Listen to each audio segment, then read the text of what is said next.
Sri Lanka's Prime Minister offers to meet with protesters. Sri Lanka's Prime Minister is offering to meet with protesters occupying the entrance to the President's office, saying he would listen to their ideas for resolving the economic, social and political crisis facing the country. Colombo, Sri Lanka. Sri Lankan Prime Minister Mahinda Rajapaksa offered Wednesday to meet with protesters occupying the entrance to the President's office, saying would listen to their ideas for resolving the economic, social and political crisis facing the country. The protesters camped out for a fifth day demanding the resignation of the Prime Minister's brother, President Gotabaya Rajapaksa, holding him responsible for the country's worst economic situation in decades. They also are calling for his powerful family to leave power, accusing them of corruption and misrule. A statement from the Prime Minister's office said he is willing to talk to representatives of the protesters outside the President's office in the capital.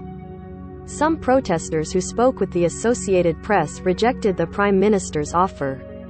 What should happen now is, as a seasoned politician, at a time when a majority in the country is rejecting him, he should not be offering to talk but should go home with his entire clan, said Nuwan Kalwarachi, a teacher. The people's voice is that the whole Rajapaksa family must leave, said Rasika, another protester who gave only one name.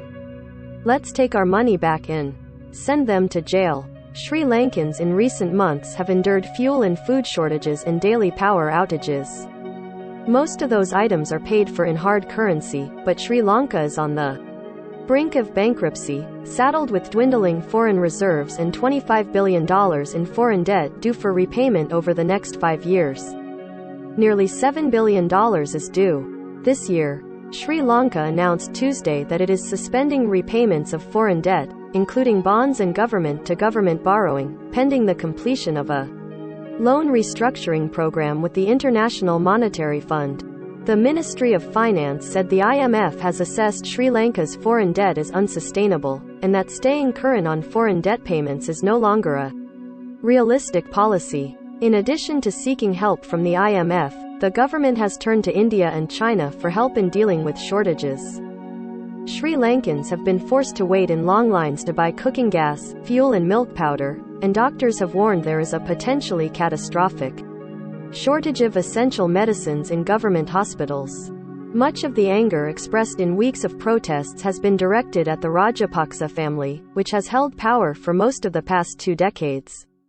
Critics accuse the family of having the government borrow heavily to finance projects that have earned no money, such as a port facility built with Chinese loans. Mahinda Rajapaksa in a speech Monday sought to reassure people that the government is working to resolve the country's financial problems. However, he refused to yield power, saying the governing coalition will continue to rule Sri Lanka because opposition parties rejected its call for a unity. The crisis and protests prompted many cabinet members to resign. 4 ministers were sworn in as caretakers, but many of the key government portfolios are. Parliament has failed to reach a consensus on how to deal with the crisis after nearly 40 governing coalition lawmakers said they would no longer vote according to coalition instructions, significantly weakening the government.